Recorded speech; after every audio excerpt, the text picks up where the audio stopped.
Assalamu alaikum students. Today we will be starting our first online lecture, and this lecture is based upon the topic of learning. Um, you can also say that this topic is learning and conditioning. Okay, first of all we will be discussing its definition. What is learning? So learning is a relatively permanent change in behavior as a result of experience. इस चीज़ से हमें ये पता चल रहा है कि learning क्या चीज़ है। लर्निंग एक ऐसी चीज़ है कि लर्निंग करने के बाद हमारा बिहेवियर जो है वो परमानेंटली चेंज हो जाता है। इसके दो मीनिंग हो सकते हैं। पहला ये कि जब हम किसी चीज़ को लर्न करते हैं तो हमारे ब्रेन में न्यूरल चेंजेस आ जाती हैं। ठीक है, न्यूरॉन्स जो होते हैं उसमें चेंजेस आ जाती हैं, कुछ केमिकल्स रिलीज़ होते हैं, कुछ क्या कहते हैं, ब्रेन के पैटर्न्स चेंज हो जाते हैं, जिसकी वजह से हम कह सकते हैं कि हमने कोई चीज़ लर्न की। ये तो बायोलॉजिकल एस्पेक्ट हो गया इसका। साइकोलॉजिकल एस्पेक्ट इसका क्या है कि जब हम किसी चीज़ को लर्न करते हैं तो हमारे बिहेवियर के अंदर चेंज आ जाता है। फ़र्ज़ करें पहले हमें एक चीज़ नहीं पता थी, हमने वो चीज़ क्लास में लर्न की, तो उसके बाद हम ज़्यादा नॉलेजेबल हो गए, उस चीज़ को ज़्यादा जानने लग गए, उसके बाद हमारा बिहेवियर चेंज हो जाएगा। इसमें अगर मैं आपको एग्ज़ाम्पल दूँ तो फ़र्ज़ करें आप किसी चीज़ के बारे में नहीं जानते, तो आपकी उसके बारे में राय बुरी है या गलत है। क्लास में आपको टीचर उसके बारे में बताता है, उसकी पॉजिटिव पॉइंट्स बताता है, उसके नेगेटिव पॉइंट्स बताता है, जिसके रिज़ल्ट में आपको पता चल जाता है कि इस चीज़ के क्या क्या यूजेस हैं और क्या क्या इसके नुकसानात हैं। तो उसकी बेसिस पे आपका फ्यूचर में बिहेवियर चेंज हो जाता है। As a result you learn. ठीक है, जैसे जैसे आप लर्निंग करते हैं आपके बिहेवियर में वैसे वैसे चेंज आता है। So this was the definition of learning.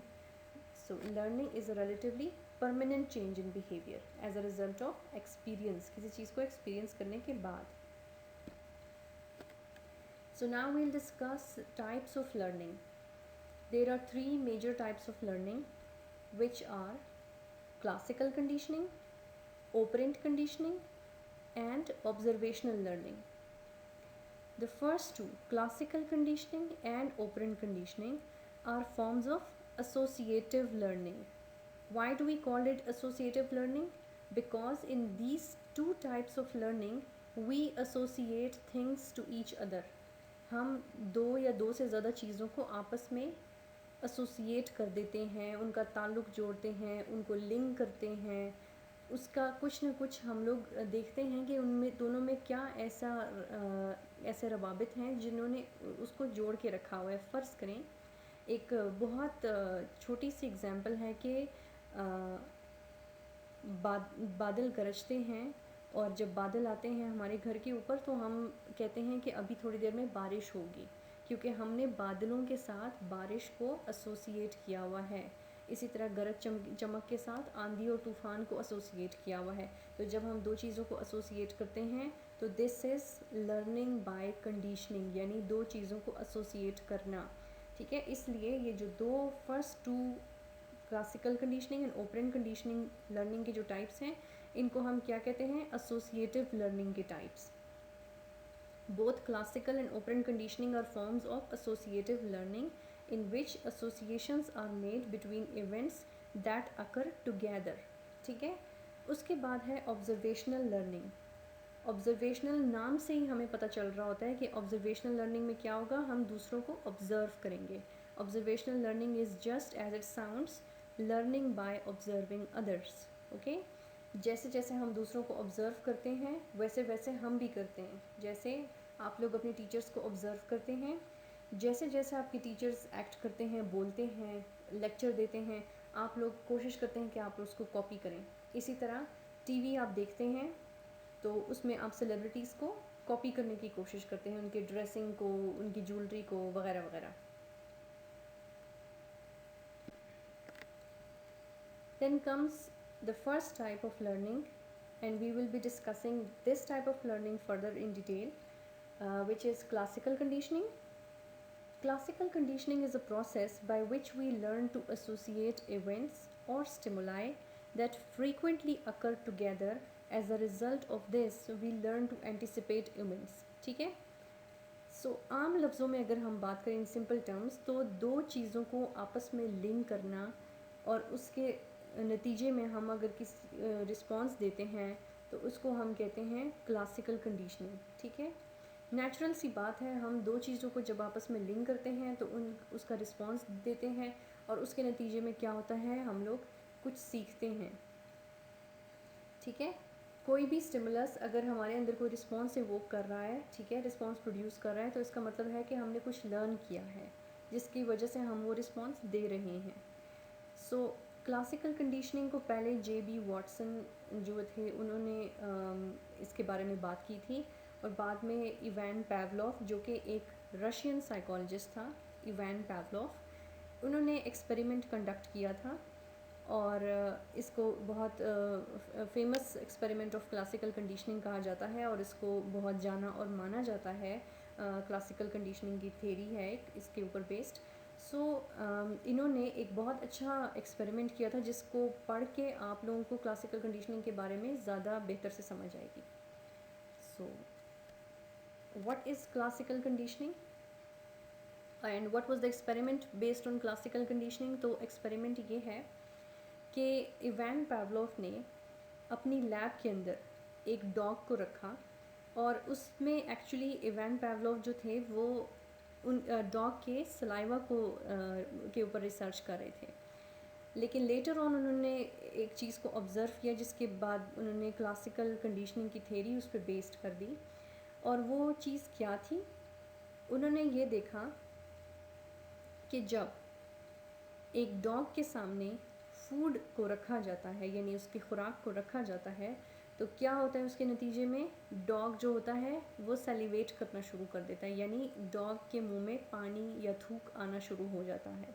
आप लोग फिगर नंबर 1 को देखें, पिक्चर नंबर 1 जो है उसको आप लोग देखें तो आपको पता चलेगा कि बिफ़ोर कंडीशनिंग, यानी कंडीशनिंग से पहले अभी कुछ भी नहीं पता, कुछ कंडीशनिंग स्टार्ट ही नहीं हुई, तो उस वक्त क्या होता है कि डॉग जो है उसके सामने जब खाना रखा जाता है, फूड रखा जाता है, तो वो किस तरह का रिस्पॉन्स देता है? सैलिवेशन करता है. तो ये एक नेचुरल सा रिस्पॉन्स है. हम सब इंसान भी ऐसे ही हैं, हमारे सामने कोई मज़ेदार सी चीज़ रखें तो साथ ही हमारे मुंह में पानी आ जाता है, या फिर अगर आप मज़ेदार सी चीज़ का नाम ही ले लें तो कभी कभार हमारे मुंह में पानी आ जाता है. So this is a natural reaction to a natural stimulus. ठीक है? एक नेचुरल स्टिमुलस हमारे पास क्या है? फूड. उसका नेचुरल सा रिस्पॉन्स क्या है? सैलिवेशन. लेकिन यहाँ पे एक्सपेरिमेंट में पावलोव ने इसको क्या कहा कि फूड जो है वो एक अनकंडीशन स्टिमुलस है, यानी उसकी कंडीशनिंग नहीं हुई. ये एक नेचुरल सी चीज़ है, नेचुरल सा रिस्पॉन्स है. जब एक नेचुरल से स्टिमुलस के ऊपर जो कि अनकंडीशन स्टिमुलस है उस पर जब हम रिस्पॉन्स देते हैं तो वो भी अनकंडीशन रिस्पॉन्स होता है. दोनों एक जैसे हैं, uncondition and unconditioned stimulus and response. अब पिक्चर नंबर 2 की तरफ आएँ. पिक्चर नंबर 2 में क्या है कि इसके बाद जब पावलोव ने देखा कि खुराक सामने रखने के बाद डॉग की सैलिवेशन स्टार्ट हो गई, तो उन्होंने ये सोचा कि अगर मैं कोई और एक न्यूट्रल चीज़ रखूं डॉग के सामने तो क्या उस पर भी सैलिवेशन करेगा डॉग या नहीं. तो उन्होंने क्या किया कि एक बेल बजाना शुरू कर दी. एक बेल बजाई, जैसे कोई भी बेल होती है जो हमारी ब्रेक टाइम में बेल बजती है, उस तरह की बेल ले लें. वो उन्होंने बजाई और उसके नतीजे में उन्होंने देखा कि डॉग ने कोई रिस्पॉन्स नहीं दिया, यानी नो सैलिवेशन. तो बेल क्या चीज़ हो गई? न्यूट्रल स्टिमुलस जिसने कोई रिस्पॉन्स इवोक नहीं किया. डॉग ने कोई रिस्पॉन्स नहीं दिया, यानी कि no condition response, no salivation. ठीक है? अब क्या हुआ? थर्ड पिक्चर में देखें. उसके बाद ड्यूरिंग कंडीशनिंग, यानी जिस वक्त कंडीशनिंग करना शुरू हुए पावलोव, उन्होंने क्या किया कि पहले उन्होंने बेल बजाई, उसके कुछ टाइम बाद, कह लें कि 1 मिनट बाद या 2 मिनट्स बाद, उन्होंने खाना प्रेजेंट करना शुरू कर दिया डॉग को.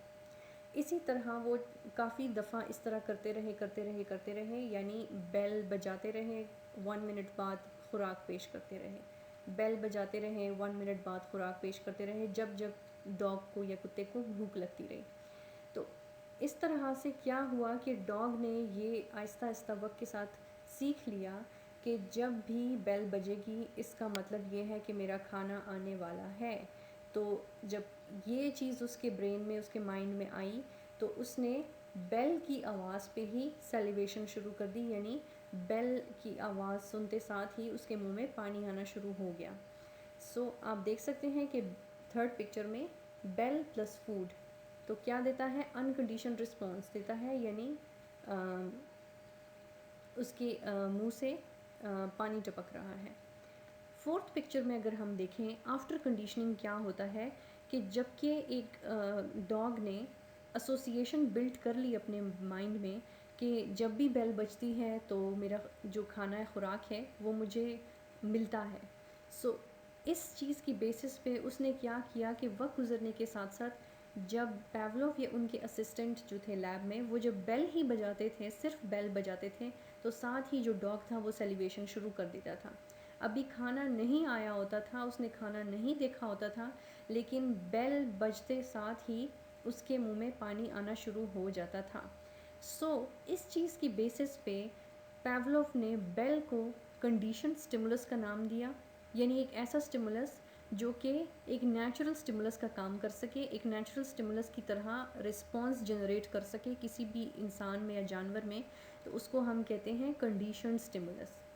और उसके रिस्पॉन्स में हमारा रिस्पॉन्स क्या होता है, कंडीशन रिस्पॉन्स, यानी कि वो स्टिमुलस जो कि एसोसिएशन से बिल्ट हुआ हो उसको हम कहते हैं कंडीशन स्टिमुलस, और वो रिस्पॉन्स जो कि एसोसिएशन के नतीजे में रिस्पॉन्स बिल्ट हुआ हो उसको हम कहते हैं कंडीशनड रिस्पॉन्स।